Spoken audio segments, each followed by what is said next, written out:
Di video kali ini aku akan ngomongin lagi The Problem of Evil, membela Problem of Evil dari bantahan-bantahan terhadapnya. Untuk menunjukkan sama teman-teman kenapa argumen ini masih menjadi masalah untuk theism. Jadi di video kali ini aku akan jelasin apa itu Problem of Evil, apa bantahan terhadapnya, dan bagaimana aku membantah bantahan-bantahan tersebut. Problem of Evil itu adalah salah satu argumen yang sangat powerful untuk naturalism. Ini adalah argumen yang men-challenge ide keberadaan Tuhan yang Maha Kasih dan Maha Kuasa. Argumen ini tidak berlaku untuk Tuhan deism, Tuhan yang menciptakan semesta beserta hukum-hukumnya, lalu udah sama sekali tidak mengintervensi alam ini ya. The Do Nothing King. Argumen ini juga tidak berlaku untuk Tuhan Einstein, Tuhan yang impersonal, Tuhan yang tidak mengabulkan doa, menghukum dosa, dan sebagainya. Argumen ini hanya berlaku untuk Tuhan yang diyakini memiliki sifat-sifat Maha Kasih dan Maha Kuasa. Jadi, apa sih Problem of Evil itu? Dalam bentuk yang paling simpel, aku bakal bilang kayak gini. Tuhan itu Maha Tahu, Dia juga Maha Kasih, dan Dia juga Maha Kuasa. Namun, evil exists. Ketika aku bilang evil, yang aku maksud udah termasuk sama penderitaan dan kejahatan ya.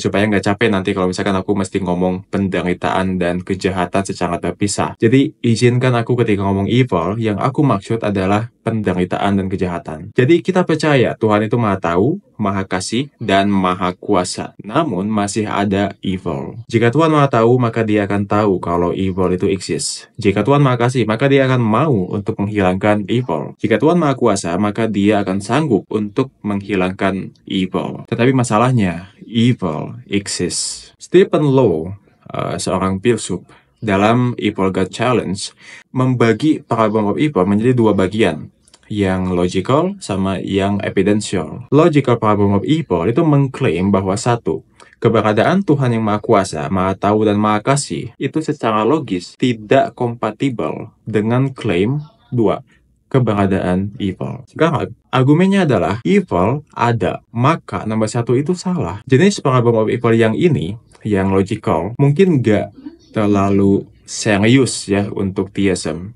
Karena kita bisa menunjukkan bahwa 2 dan 1 itu kompatibel. Mungkin kita bisa menunjukkan bahwa keberadaan evil dengan ide akan Tuhan Maha Kasih, Maha Kuasa, dan Maha Tahu itu nggak logically incompatible. Kita bisa nunjukin bahwa mungkin Tuhan punya alasan kenapa evil ini exist gitu loh. Nah, masalah yang lebih serius buat aku untuk theism adalah yang jenis evidential problem of evil. Evidential problem of evil itu tidak bersandar pada dua enggak kompatibel dengan satu, melainkan dua itu menyuguhkan kita bukti untuk membantah satu. Keberadaan evil, keberadaan penderitaan itu menyuguhkan kita bukti untuk memikirkan kembali keberadaan Tuhan yang Maha Kasih dan Maha Kuasa. Jadi, yang logical problem of evil itu berfokus pada inkonsistensinya antara 2 dan 1. Tetapi yang evidential itu enggak berfokus ke sana. Itu melainkan pada fakta bahwa keberadaan evil itu memberikan kita bukti yang bagus untuk membantah theism. Sekarang, bagaimana sih solusi untuk masalah ini? Kita udah mulai ngomongin solusinya ya. Bagaimana kita bisa reconcile evil dengan theism? Bagaimana kita bisa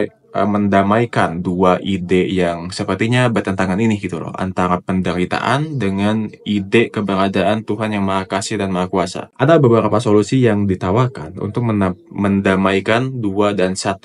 Tetapi aku hanya akan fokusin sama beberapa di antaranya aja ya. Solusi pertama adalah evil dibutuhkan supaya kita bisa lebih mengapresiasi kebaikan. Banyak dari teman-teman yang komen sama aku bilang kalau penderitaan itu mesti ada supaya kita bisa belajar, supaya kita bisa lebih mengapresiasi kebahagiaan.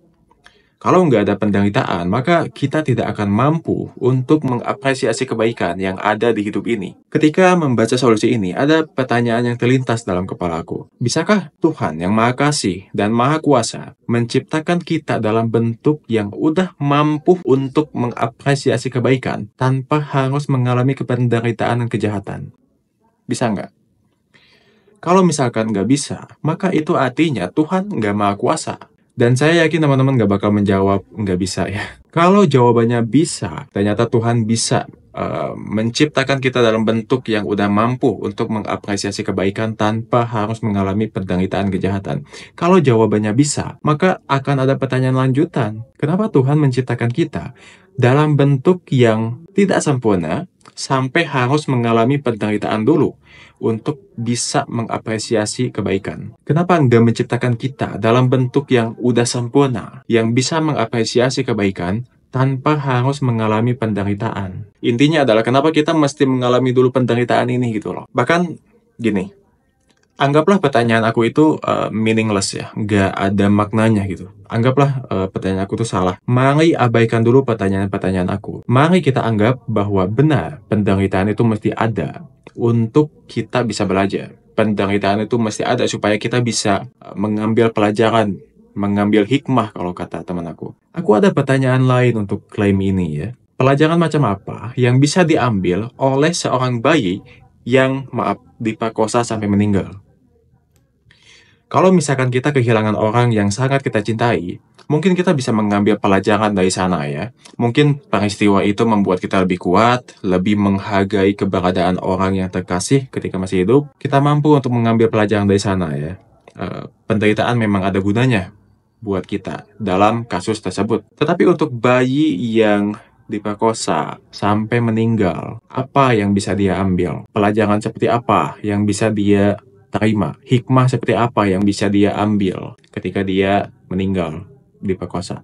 Belum lagi kalau misalkan aku menyebutkan soal penderitaan hewan. Tuhan yang Maha Kasih dan Maha Kuasa bisa saja sebetulnya memilih mekanisme yang lebih ramah untuk hewan-hewan. Tetapi Tuhan yang Maha Kasih dan Maha Kuasa itu lebih memilih mekanisme natural selection untuk mekanisme yang bekerja di dunia ini. Seperti yang sering aku bilang bahwa natural selection itu bukan hanya meliputi penderitaan, tetapi bersandar pada penderitaan itu sendiri. Pelajaran macam apa yang bisa diambil oleh hewan-hewan yang menderita? Aku tahu beberapa dari kalian itu ada yang tidak percaya kalau hewan itu menderita. Makanya penderitaan hewan gak usahlah dibahas katanya. Karena beberapa dari kalian itu nggak percaya kalau hewan menderita. Tetapi hewan itu menderita kawan-kawan, dan penderitaan hewan itu layak untuk dibahas kalau misalkan kita lagi ngomongin Parable of Evil. Kalau kamu betul-betul nggak percaya bahwa hewan itu menderita, maka kamu bisa coba untuk menyiksa kucing-kucing atau anjing di dalam rumah kamu gitu loh. Kan mereka nggak menderita ya, berarti nggak apa-apa. Siksa aja.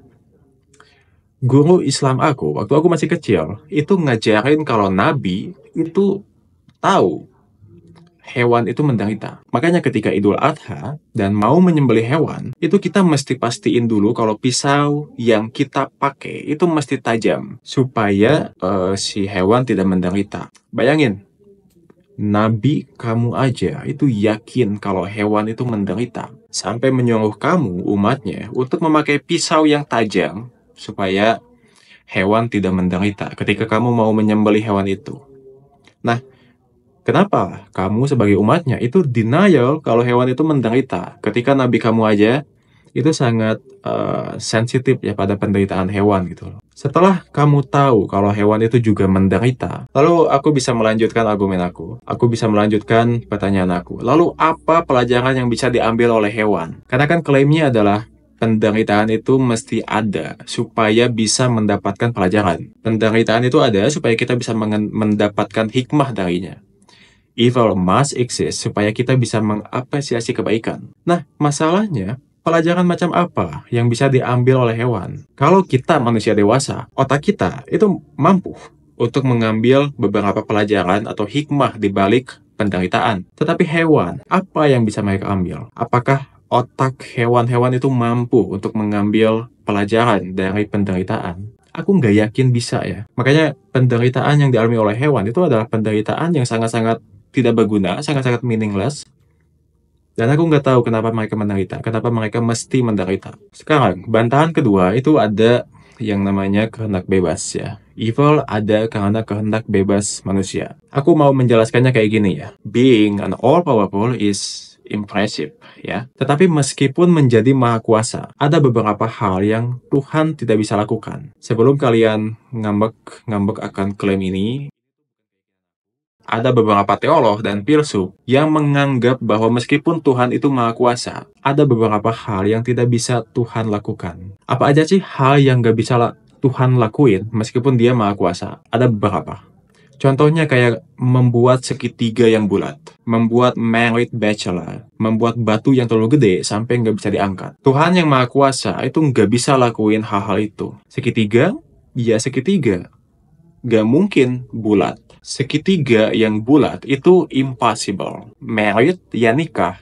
Bachelor itu nggak nikah. Membuat seseorang married bachelor itu nggak mungkin, itu impossible. Seseorang yang menikah dan di saat yang sama dia nggak menikah itu impossible.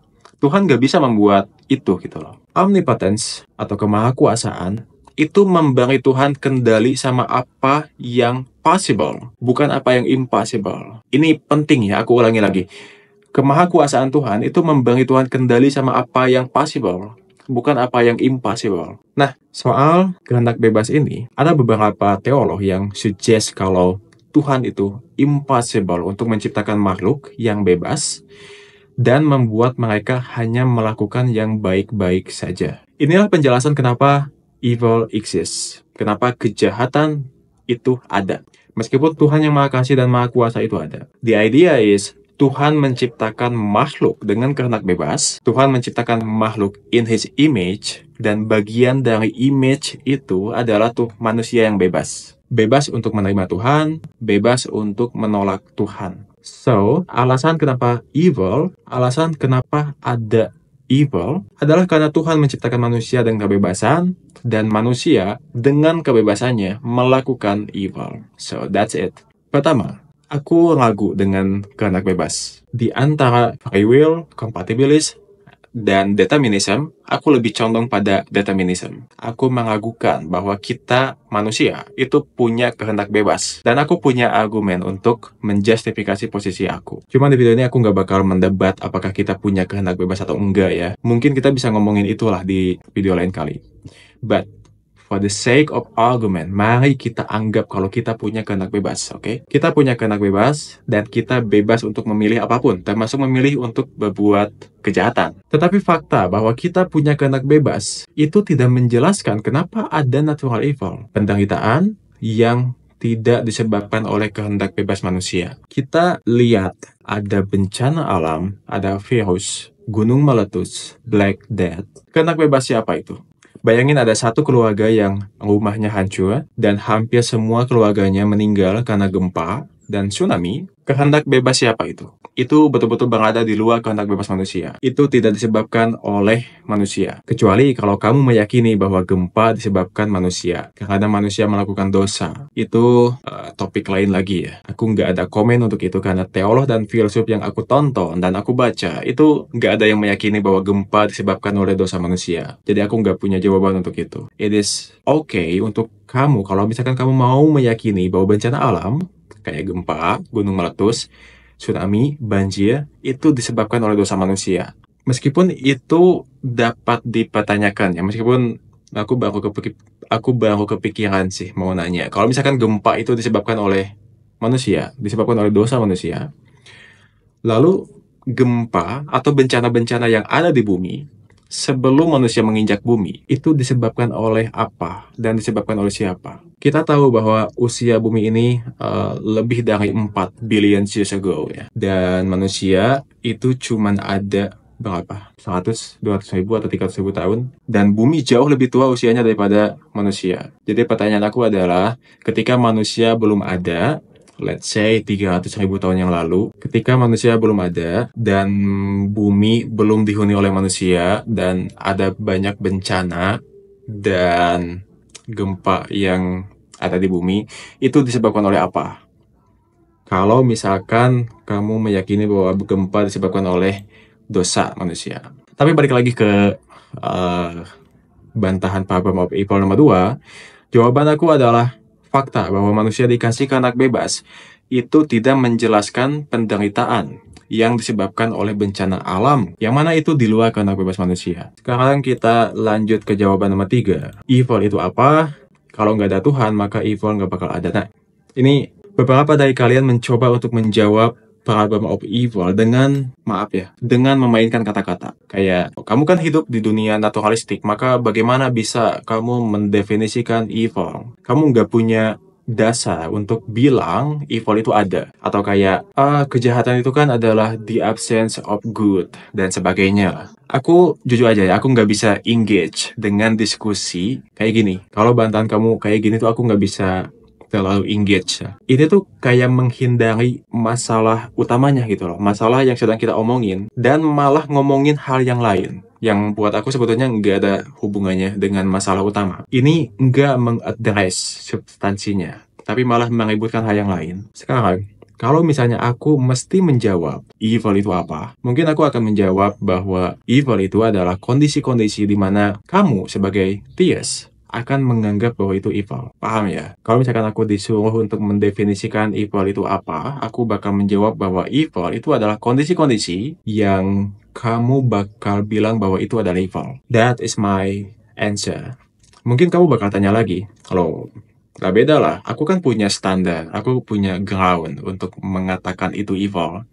Sedangkan kamu kan gak punya, karena kamu hidup di dunia naturalistik. Maka kamu gak bisa ngikut-ngikutan saya gitu. Aku mungkin bakal jawab, misal aku menganut utilitarianism.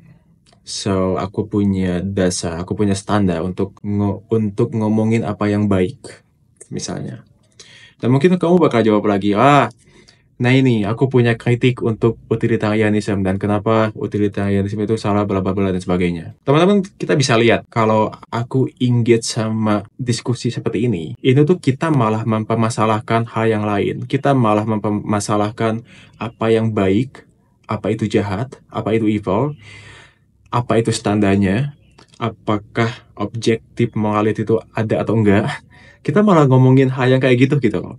Padahal yang semestinya kita omongin, kita mesti ngomongin apakah kompatibel antara ide theism dengan keberadaan evil. Kita malah ngomongin hal yang lain dan nggak ngomongin hal-hal yang lebih substansial buat aku. Makanya aku nggak terlalu engage dengan bantahan yang ini ya. Jadi mari kita lanjut aja. Ada jawaban keempat, yaitu biasanya orang yang ngepostulatkan keberadaan surga. Ada teman-teman yang bilang, justru dengan keberadaan penderitaan, Tuhan itu mesti ada, surga itu mesti ada. Penderitaan di dunia dapat dijustifikasi karena mereka yang mengalami penderitaan itu akan menerima ganjaran yang sangat gede banget di surga setelah kematiannya. Jadi untuk bayi yang diperkosa sampai meninggal itu nggak apa-apa. Karena bayi ini itu akan masuk surga dan menerima kebahagiaan luar biasa di surga nanti. Nah, buat aku, ada banyak masalah dengan bantahan seperti ini ya. Ada banyak masalah dengan ngepostulatkan surga. Masalah yang pertama adalah, Tuhan teistik itu biasanya dipahami tidak akan memasukkan orang yang tidak meyakininya ke surga. Jadi untuk Buddha kulit hitam misalnya, untuk Buddha kulit hitam yang menderita selama hidupnya dan dia salah menyembah Tuhan, dia ketimbang menikmati kenikmatan surga setelah penderitaannya di dunia, dia malah menderita lagi, kawan-kawan, untuk waktu yang abadi malah, karena salah menyembah Tuhan. Aku tegesin biasanya ya, Tuhan teistik itu biasanya dipahami kayak gini. Aku tegesin biasanya karena ada beberapa Muslim dan Kristen yang lebih terbuka, yang menganggap bahwa orang di luar agamanya itu nggak apa-apa, itu bisa masuk surga. Jadi kayak teman aku yang Muslim, tapi dia menganggap bahwa Hindu, Buddha, Kristen, dan non-Islam semuanya itu bisa masuk surga. Untuk masalah nomor 2, kita bisa mengajukan pertanyaan seperti tadi ya. Pertanyaannya adalah, bisakah Tuhan menciptakan kita langsung di surga dengan kondisi bisa mengapresiasi kebaikan dan spiritualitas tinggi tanpa harus mengalami penderitaan di dunia? Kalau bisa, kenapa enggak? Kalau nggak bisa, maka itu meng-undermine kemahakuasaan Tuhan. Tapi kalau bisa, kenapa enggak? Mengingat kita meyakini bahwa Tuhan itu sangat mengasihi kita, maka semestinya dia mau untuk menciptakan kita dengan kondisi-kondisi yang udah melampaui kriteria yang diinginkan, tanpa harus melalui penderitaan apapun. Tetapi kenyataannya adalah dia menciptakan kita dalam kondisi-kondisi yang kita mesti mengalami dulu penderitaan, supaya kita bisa lebih mengenal kebaikan, supaya kita lebih bisa mendapatkan spiritualitas tingkat tinggi katanya. Dan ada objection aku yang ketiga, Dan ini yang paling penting ya. Dalam konteks perdebatan naturalism versus theism, mempostulatkan keberadaan surga itu bukan langkah yang bagus. Karena postulation of heaven itu menambah keunggulan naturalism dari theism. Dalam hal simplicity, aku sering ngomongin bahwa kalau misalkan kita mau membandingkan model, maka kita menilai dari pertama, seberapa fit atau match dengan model ini dengan data. Kedua, bisakah model ini menjelaskan data-data yang kita temukan? Dan yang ketiga, mana yang lebih simpel, mana yang lebih sedikit ngepostulatkan entitas-entitas. Dan kalau misalkan kamu mempostulatkan keberadaan surga, maka itu jelas lebih menguntungkan posisi naturalis ketimbang theism ya. Karena itu akan membuat naturalis lebih simpel, kawan-kawan, ketimbang theism. Sebetulnya aku mau tutup video ini dengan mengangkat Evil God Challenge dari Stephen Low, karena aku suka dengan cara dia membuat argumen paralel untuk hipotesis Evil God. Namun aku belajar dan telah melihat bantahan-bantahan untuk Stephen Low, bantahan-bantahan untuk Evil God Challenge dia, dan aku ngerasa, ya sih, ini Evil God Challenge itu memang bukan argumen yang powerful, jadi aku nggak bakal angkat itu di video ini. Tetapi kalau misalkan kalian mau untuk membaca Evil God Challenge, mau untuk memahami apa itu Evil God Challenge, aku akan tampilkan linknya ya di deskripsi. Jadi nanti kalian bisa baca langsung itu gitu loh. Itulah pembelaan aku teman-teman untuk Power of Evil. Dan sebetulnya masih ada satu lagi yang pengen aku bahas, tapi ini videonya kayaknya udah terlalu panjang. Ada satu lagi yang disebut dengan skeptic theism. Skeptic theism itu kurang lebih kayak ngomong bahwa kita tuh nggak bisa, kita tahu bahwa Tuhan itu ada alasan kenapa dia mengizinkan evil, tapi kita nggak bisa tahu apa alasan itu gitu loh. Kita nggak tahu alasannya itu apa. Mungkin di video nanti aja ya aku bakal bahas itu. Untuk saat ini mungkin bakal itu aja yang bakal aku bahas. Jadi terima kasih teman-teman udah menonton.